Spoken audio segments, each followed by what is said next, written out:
नमस्कार प्रिय विद्यार्थियों, सिलेक्शन सफर यूट्यूब चैनल में आप सभी का स्वागत है। रेलवे ग्रुप डी वैकेंसी का शॉर्ट नोटिफिकेशन आ चुका है और बहुत जल्दी फुल नोटिफिकेशन आने वाला है। इस शॉर्ट नोटिफिकेशन से हमें कुछ पॉइंट्स और कुछ बातें पता लग चुकी है, तो उन पर हम आपके साथ चर्चा करने वाले हैं। पहले तो बता दूं कि ये शॉर्ट नोटिफिकेशन का जो अपडेट है ये आपको हमारे टेलीग्राम पर भी मिल जाएगा। इस वीडियो के डिस्क्रिप्शन में लिंक है, टेलीग्राम को जरूर ज्वाइन करें। क्यों?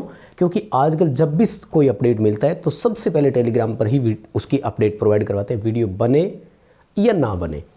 और जब भी कोई और इन फ्यूचर उससे जुड़ा हुआ अपडेट आता है तो उस पर भी चर्चा करते हैं टेलीग्राम चैनल पर ही, तो आप उसको ज़रूर ज्वाइन करें। अगर फास्टेस्ट अपडेट लेना है तो टेलीग्राम ही ज्वाइन करना है, इस वीडियो के डिस्क्रिप्शन में लिंक है।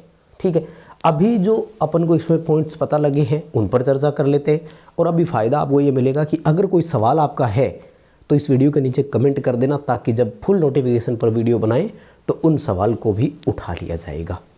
सो कंप्लीट पूरा वीडियो देखना है, एक एक पॉइंट को ध्यान से सुनना है, और फिर कोई सवाल आए तो वो भी आप कमेंट कीजिएगा। चैनल को सब्सक्राइब जरूर कर लीजिएगा, क्योंकि अपडेट इसी तरह के इस चैनल पर प्रोवाइड करवाते हैं। वीडियो को लाइक करके दोस्तों तक पहुंचा दीजिएगा। देखो, ये रेलवे का नोटिफिकेशन है, government of India, ministry of railway, RRB का। और इस साल का रेलवे का ये 8वां नोटिफिकेशन है माय डियर। ठीक है ना, इससे पहले 7 नोटिफिकेशन और लगातार निकाल चुके हैं, यानी इस बार रेलवे ने ठीक ठाक काम किया है। हालांकि बहुत सारे काम अभी पेंडिंग है जो करने हैं। लेवल 1 की वैकेंसी है। लेवल 1 है 7वें पे कमीशन के अनुसार, जिसकी पहली बेसिक है 18,000 रुपये। यानी अगर आपका सिलेक्शन होता है तो आपको बेसिक मिलेगी 18,000। पैसे कितने मिलेंगे उस पर बात करता हूँ मैं। 7वें पे कमीशन को सेंट्रल गवर्नमेंट के अनुसार बनाया गया था, तो लेवल 1 की पहली, यानी इससे नीचे कोई पे स्केल है ही नहीं किसी का, तो सबसे पहला आपको कॉलम मिल रहा है। इस 18,000 में जब तक ये वैकेंसी कंप्लीट होगी और आपकी ज्वाइनिंग होगी ना, तब तक समझ लीजिए महंगाई भत्ता 70% और हो जाएगा, उसको भी जोड़ लो। अभी भारत में महंगाई भत्ता 53% है, और साल में 2 बार महंगाई भत्ता बढ़ता है, जिसमें एक एम्प्लॉय की सैलरी बढ़ती है। इस 18,000 का 70% और जोड़ लो, वो आपकी पहली बेसिक होगी। क्यों? क्योंकि केंद्र सरकार में प्रोबेशन टाइम तो होता है, लेकिन प्रोबेशन के दौरान भी सैलरी पूरी मिलती है। जैसे राजस्थान की मैं बात करूं तो यहाँ 2 साल प्रोबेशन ट्रेनिंग के दौरान आपको फिक्स वेतन मिलता है, लेकिन यहाँ ऐसा नहीं होगा। तो पूरी सैलरी आप यहाँ से जोड़ सकते हैं और ये आपको पहला बेसिक सैलरी के साथ मिल जाएगा। सबसे इम्पोर्टेंट या मोस्ट इम्पोर्टेंट चीज़ की मैं बात करूँ तो इन्होंने एप्लीकेशन के लिए ना चीज़ें मेंशन कर दी है।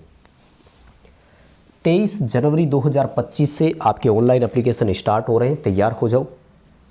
और 22 फरवरी 2025 12 बजे आपके पास लास्ट समय है। जनवरी 31 का होता है, तो उन सब को जोड़ते हुए आप ये मान सकते हैं कि 1 महीने का पूरा वक्त आपको इन्होंने दिया है।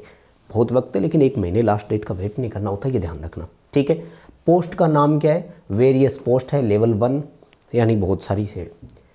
पोस्ट वाइज एजुकेशनल क्वालिफिकेशन और मेडिकल स्टैंडर्ड वो अभी नहीं दिया। Detail CEN, centralise employment news, वो अभी आया नहीं है। जैसे डिटेल आएगी तो उसमें आपको, यानी फ़िलहाल के लिए आपको किस पद के लिए किस तरह की एजुकेशनल क्वालिफिकेशन रखी है वो डिटेल नहीं आई। लेकिन मैं आपको बता दूं 3 तरह की क्वालिफिकेशन इसमें रहेगी। यानी सीटों का बाइफर्गेशन किस तरह से होगा मैं वो पहले ही बता रहा हूँ। सीटों का बाइफर्गेशन 3 तरह से होगा। ओनली 10th बेस, जैसे ट्रैकमैन, पॉइंट्समैन, इनकी वैकेंसियाँ जो है ना वो होगी। सेकंड जो आएगा वो आएगा ओनली ITI के लिए। और तीसरा जो है ना वो है ITI प्लस अप्रेंटिसशिप के लिए, जिन्होंने रेलवे से अप्रेंटिसशिप की हो। ये ध्यान रखना, यहाँ आपको एक बेनिफिट मिलने वाला है। और मुझे अप्रेंटिसशिप का बेनिफिट पहली बार कहीं नज़र आ रहा है। हालांकि वैसे तो बेनिफिट है ही, खैर मतलब कोई वैकेंसी ऐसी आती है जिसमें अप्रेंटिसशिप साथ में मांग लेते हैं। और अप्रेंटिसशिप कहाँ से होनी चाहिए?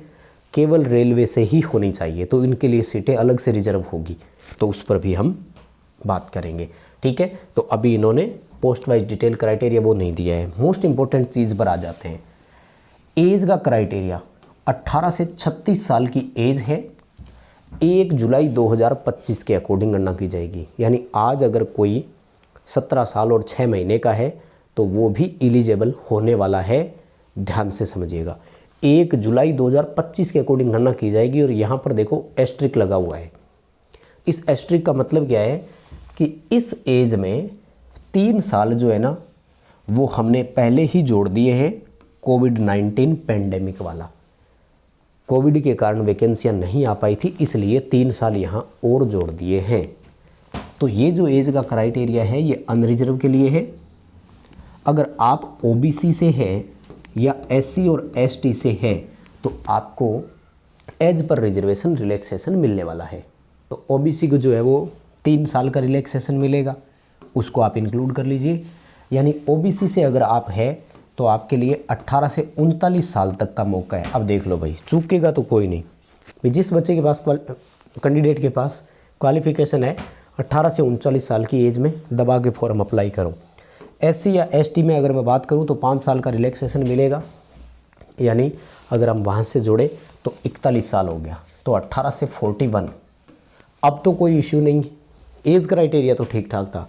तो इस रेंज में जो है आप अप्लाई कर सकते हैं। और इन्होंने क्या लिखा है यहाँ देख लो, ये रहा, vacancies under CCAA applicable to apprentices trained in railway establishment only. केवल रेलवे से जिन्होंने अप्रेंटिसशिप की है उनको ही इस कैटेगरी में रखेंगे और उनके लिए सीटें अलॉट होगी। बाकी किसके लिए कितनी सीटें हैं, सीटों का जो जोन वाइज डिस्ट्रीब्यूशन है सीटों का, वो हमें डिटेल एडवर्टीजमेंट में ही पता लगेगा, न्यूज़ में ही पता लगेगा। सेंट्रलाइज एम्प्लॉयमेंट न्यूज़ बोलते हैं CEN को, और उसमें एनेक्सर B में वो जैसे ही आएगा तो अपडेट आपको उसका हम दे देंगे, उसके लिए घबराने की ज़रूरत नहीं है। और क्या बता रहे हैं, एज क्राइटेरिया 1 जुलाई 2025 के अनुसार, तो उस पर अपन ने चर्चा कर ली, उसका वेट करने की ज़रूरत नहीं है। Standard of medical fitness, medical fitness इसका ज़्यादा नहीं होगा। नोटिफिकेशन के पैरा नंबर 3 में वो कह रहे हैं हमने लिखा हुआ है। और हो सकता है ये मैं वीडियो बना रहा हूँ, क्या पता अपलोड होगा और आप तक पहुँचे, उस तक वो नोटिफिकेशन आ ही जाए, वो एक अलग बात है। और इसमें है ना लोको और टेक्नीशियन से कंपैरिजन करने पर मेडिकल जो है वो थोड़ा सा छोटा होगा, कम होगा। जैसे B3 लेवल का होगा, B4 लेवल का होगा। A1 और वो नहीं चाहिएंगे, इतना तो मैं दावे से कह सकता हूँ। मतलब किसी के चश्मा लगा हुआ है ये वो सब चलेंगे, ठीक है ना। तो जिनके चश्मा है वो टेंशन मत लेना। और रिजर्वेशन पर चर्चा हो ही चुकी है। Mode of examination computer based होगा, लेकिन इन्होंने एक अधूरी चीज़ छोड़ दी। अभी हमें ये पता नहीं लगा कि सिलेबस क्या रहने वाला है। यहाँ पर ना सिर्फ 2 चीज़ें रह गई, एक तो सीटें किसके लिए कितनी है ये पता नहीं लगा, और एक है जो मोड ऑफ एग्जामिनेशन है वो तो ठीक है, पैटर्न जो है या सिलेबस है ना वो फिलहाल के लिए नहीं पता लगा कि नॉन टेक आएगा टेक्निकल।